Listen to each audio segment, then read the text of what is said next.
You ready? Cornhole with Smooth, bringing the community together, one bag at a time. What's up, y'all? This is Jay Smooth, and that is Dr. Nick. And this is a special episode of Cornhole with Smooth, the podcast. We sitting here with the man, the myth, the legend, Mr. Wally Kassler. Give me some more. Hey, he's going to be on his farewell tour. Yeah. In his farewell celebration today. We are out here at Wood River, Illinois, at the Moose, and we will have a tournament after the podcast. We want to give a special shout out to Wally, man. We appreciate everything that you do, man, and have done. You know, you're inspiration for me and the team. Absolutely. Much love to you, bro. And thank you for being on the podcast. Appreciate it, man. Thanks for having me. I'm excited. Oh, man, no problem at all, man. So we're going to start this off just tell everybody a little bit about yourself. Man, it all started right here in this building. So we just kind of, playing softball tournaments, and then we had, cornhole tournament in between games. So we went down to the franchise, started playing some games there, and Seinfeld, actually, he was like, hey, you're actually pretty good. You should come out and play in a regional. I was like, I'm not that good. I'm too competitive. And I went out there and I had a blast, man. We got our asses kicked for probably 2 years. And then we came to a tournament here at the Moose, and they ran it all wrong, man. They had us playing the team that we just beat in the very next game, and I was like, that's an elimination game. Yeah. And I told them, I said, hey, I could help you guys out. And they said, we're just looking to get people in here. Yeah. And then sure enough, man, we built it up to 30, 40, 50 people every single Monday, and then it all circles back, man. The final podcast right here on Cornhole Smooth, having a blast. So that's a lot of love right there, man. That's a lot of love. You're leaving on a good note. I'm honored, man. Yeah, absolutely. Yeah. We're honored to have you, brother. Yes, sir. So that's the beginning of cornhole with you coming from softball. So how about with getting into commentating of cornhole? Well, like I said, I'm so competitive. I was like, I need to figure out how I can get better at it. So I started putting a camera on myself, just like anybody else. Anything you do, you could always put a camera on yourself and figure out how to do things better. So I realized I was like messing up my technique a little bit. And I was like, man, this has really helped out. And I started kind of working on those small things. And then I ran the tournaments. I was like, if I fix myself, maybe somebody else wants some help too. So then I set the cameras up, let them kind of play and see themselves on camera. And next thing you know, man, I guess some people like my personality or something. So just kept going. And next thing you know, I'm on ESPN commentating for the ACL. And big time. Yeah, a lot of people have been following me along, so I appreciate everything. It all makes sense to us. Yeah, it do. So, Wally, who, or like some of your role models in sports commentary that, besides cornhole, is anybody that inspired you to become commentary? Man, it's actually kind of funny because not too many sportscasters. Obviously I listen to a lot of Joe Buck, and I think that in St. Louis, of course. And I think that most of my inspiration came from like video game streamers, Stone Cold, or not Stone Cold, Stone Mountain 64, Spartacus. During COVID, I was working from home, had them up on one screen, and then I was working on some cornhole videos on the side. And I was like, I wonder if I could do that in the live feed. So that's where you started seeing all these transitions or all these frames and all these different like graphics and stuff like that. I got all that stuff from video game streamers. So I was like, all right, kind of cool. Let's see if I can combine the two, and then. Man, the first 2 or 3 times I was talking on the microphone, it was garbage. But then after a while, you're just kind of like, what? Everybody's still tuning in. They're listening. Right. So, Something's working. So I don't have to put on a persona, and I just be myself. Yeah, it's the content, that you was putting out, had to be good because they had to sit back and listen. That's awesome, man. That's awesome. Yeah, love that. Yeah, love that. So whenever you knew that you had a broadcast coming up, what kind of, how did you prepare? Did you have a ritual? Or was there research that went into this? There was a lot of research, a lot of trial and error.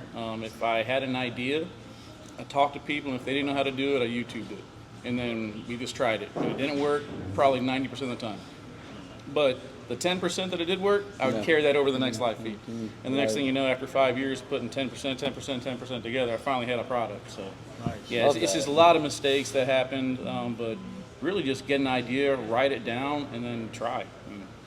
Worst case scenario, you're like, that's crap, I'm not doing that again. Only one way to find out. Right, trial and error, right? Yeah. Trial and error. So, besides cornhole, what are some of your other passions or hobbies that you have? Man, pretty much any sport, any fantasy sport. Pretty much God's gift to fantasy. So, football, baseball, whatever. I got plenty of championships, and I'm not a gambler. That's why it's kind of funny because I'm moving to Vegas. Everyone's like, you're going to go broke. I was like, I'm not a gambler. I'm a strategic. I place my money strategically. I draft football players I think are going to do well. I draft fantasy players I think are going to do well. And I look at the data and stuff like that. But sports heavy influence, man. I love coaching. My daughter, she's grown up, and now that she's 18, it's pretty much all right. trying to focus on myself. Yeah, man, girl dad. Yeah, dude. Yes, I mean, right here, right here. hey, Yeah, they don't yeah, realize yeah, how much yeah, they take yeah. your time, man. Once All you- our time and money, right? Yeah. Now that she's 18, I'm like, all right, I'm you're on done. your own. Yeah, that's awesome. That's awesome. She survived. All right, Wally, I want you to tell me of a time that was a like standout or top memorable moment, whether that was commentating or in a cornhole match or whatever that might look like, whatever comes to mind for you. Man, so the best time that I had commentating, the very first breakout game that I had was Alex Hicks against Matt Guy in Virginia Beach. We were supposed to get done around 3 o'clock. The tournament ran long. It was like 6:37. Everybody's loading out. They went from 600 down to like 15 people there because it ran so long. Yeah. But then Matt Guy and Baby Goat, 47 rounds, 64 total four-baggers in the match, cuts, rolls, pushes, airmails, and the little 12-year-old kid ended up taking down the tournament. And we had probably 5,000-6,000 viewers. This is like pre-cornhole viewing days. You know what I mean? So Sure. So yeah, that was my highlight. Just seeing that type of cornhole and seeing that excitement. That was awesome. If I remember right, in that game, it was like 50-plus bags in the Yeah. hole in a row. or Yeah, I something think crazy like Matt that. Guy put in like 51 out of 53 or 54 something. I can't remember the math. Like in a row or something like that. And then he only scored 2 points in that span. It was insane. After 50 bags, the whole Yeah, it was score, 2 insane. points? Yeah. That's amazing. Wow, that's man. crazy. Wow. So, Wally, what's like one of your most memorable moments as a player in cornhole? It can be here in St. Louis, Illinois, or you travel a lot, so anywhere. I had a blast, throwing with Rick Gouch and Matt Rannick at the Jason Mott tournament. That's a fun tournament. It's 21 feet. The hole is shaped like home plate. Corn bags, which I'm giving away some over there. And whenever I won that tournament twice with both those guys, it was awesome time. There's a final with Matt Rannick and myself on the team, and we played against Craig Irvin and Gavin Kirk, I think. We were supposed to lose that match.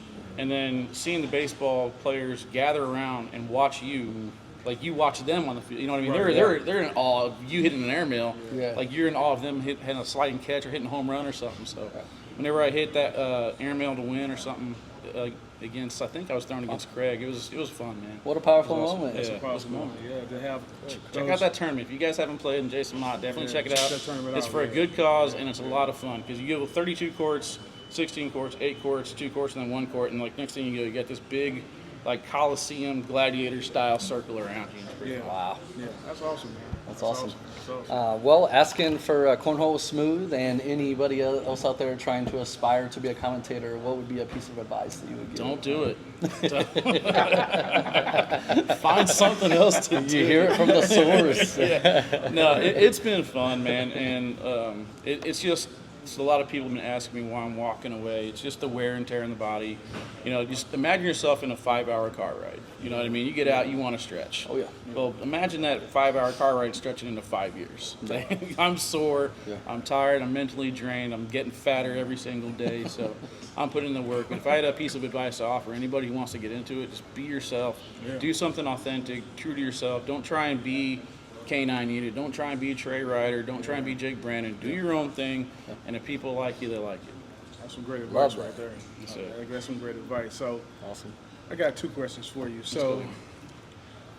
is this something you would like the cornhole community to know, especially the community here in St. Louis, Illinois, before you say your final goodbyes? Is there anything that you like to say to everybody, because you have a lot of support in the area and everybody loves you, Man, man? I think a lot of people already know it, but if not, I gave it my all. I tried to the point where I was in tears, just sitting in a hotel room crying sometimes. I got done, I'll shake hands, hey, go back to the hotel room just crying, just sad. So I was drained. I gave it my all. Hopefully it worked. Hopefully everybody's entertained along the way. Yeah. Had good moments, bad moments, but it was fun. Yeah. That's awesome, man. So I got a hot take question for you. Okay. Pro singles and pro doubles, ACL, who's your takes For this year? for this year? Man, it's very, very hard to. Here's the other thing about my picks. I hate going chalk. Like Mark Richards, Tony Smith, they're the shoe-in. They've won everything. I fully expect them winning in doubles. That's boring. I don't like giving. I don't like giving chalk takes. It's like, who's going to come up and take this Yeah, thing? but I do think that they're going to take down doubles. I do think we have a dark horse in singles. Last year we got Ethan Walker and Trey Birchfield kind of off the radar. I wouldn't be surprised if Devin Harbaugh just figures it out for some reason at Worlds and just takes it down. I like that. I like that a lot. So we just gonna kind of like have some back and forth, banter with you. You got anything? Yeah, absolutely, man. What's for Wally next, man? So disappearing act, man. I'm gonna pull a Houdini. Yeah. 21-hour drive starts tomorrow morning. Get there, basically going to disconnect after the World Championships. Start eating healthy. Trying this sleep thing. I hear a lot of people get 8 hours. So I'm gonna try and do that. I'm somewhere around 2 or 3 right now. Oh man, that's awesome. Yeah, I'm working my way up to 8. That ain't gonna cut it, bro. Yeah, so That's not enough. 8 hours of sleep. Actually cooking food. No more soda. No more alcohol. No more fast food. Right on, man. Love to hear it. So I always want to know how K9 came about. Can you let the people know how K9 Unit came Yeah, about? that's actually an easy question because last name's Kassler, Okay. and then my baseball number is 9. So nice. my license plate was Wally K9. It's still Wally K9. Yeah. And then Walter Kassler Entertainment didn't sound cool, so K9 Unit. I had this idea, and I didn't want to do black and white, so I wanted to do like red and blue, like a yin versus yang thing. Yeah. And then it just naturally looked like cops, police. So yeah, K9 Unit kind of just rolled and fit. I like it. I like it a lot. Yeah. Yeah. I was thinking about police dogs. That's what I was thinking Yeah. about. I never was a cop, was he? I never knew. No, over Yeah, the 5 yeah. years, I've probably gotten, I would say, 10 to 20 questions of people asking me, like, train their dogs or if I'm a police. Yeah, Right. it's kind of funny. In the airport, sometimes I do get a little special treatment. I just roll with it. I'm like, whatever. Yeah. I'm not a cop, but I'll take a you go right ahead first type thing. Yeah.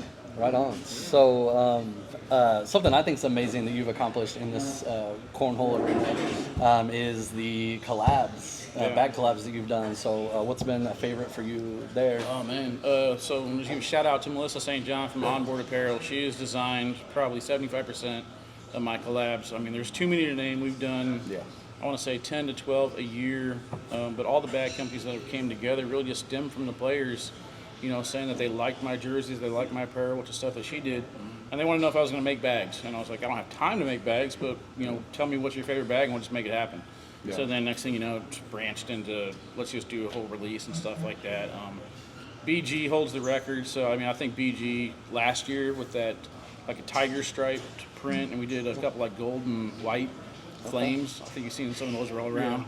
Those were very successful. We did board release, and that collab probably brought in, I don't have the overall numbers, but I'd say close to 10 to 20 grand. So Nice. That's awesome. yeah, that was a good one. That's some good advice right there. So I need to do some collabs, huh?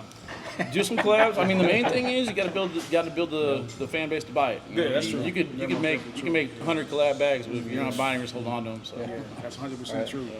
That's some good stuff. Like I always, listen to you, tune in when you on the ACL lives, when you and Michelle and Jake Brandon, Jake, all those yep. guys. Like, how was it, having a team like that to feed off each other? Like, me and Nick and Elise also, we always a good team. It's always great to have a good team behind you and around you. man, So, what's some good advice for that? the cool thing about that is you have to be open to criticism. And the one thing I have to say about the ACL is everybody they have in place, that's making the tournaments work. Michael Athena, Josh Keck, Kat, Michelle, Corey, Chase, Jake. We're all open to criticism. So if something's not working, we take, hey, let's kind of take out this part next time. Let's try this better. And we're all kind of, we'll fire back a little smart out the mark or something like that. But at the same time, we're willing to learn from it and go forward. So we're all open to interpretation, which is good. I love how you guys bounce off each other. Yeah. That's what it seems so.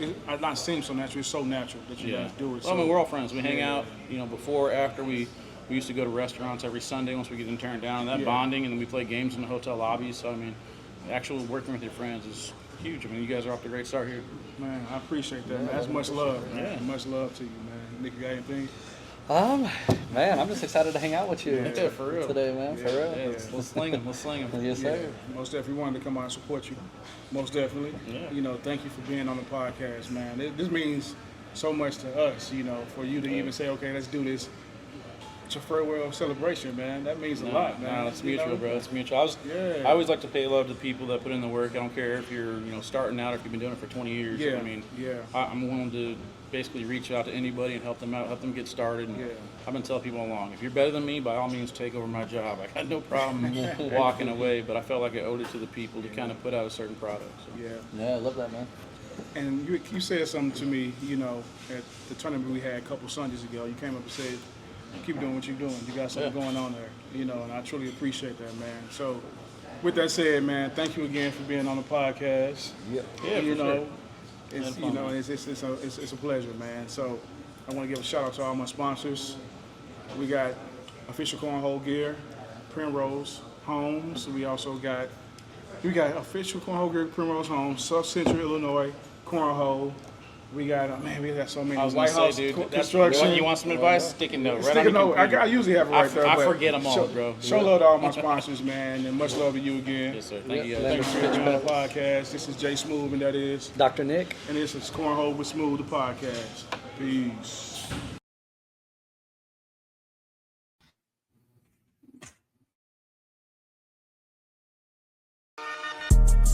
Ready? Cornhole with Smooth, bringing the community together, one bag at a time.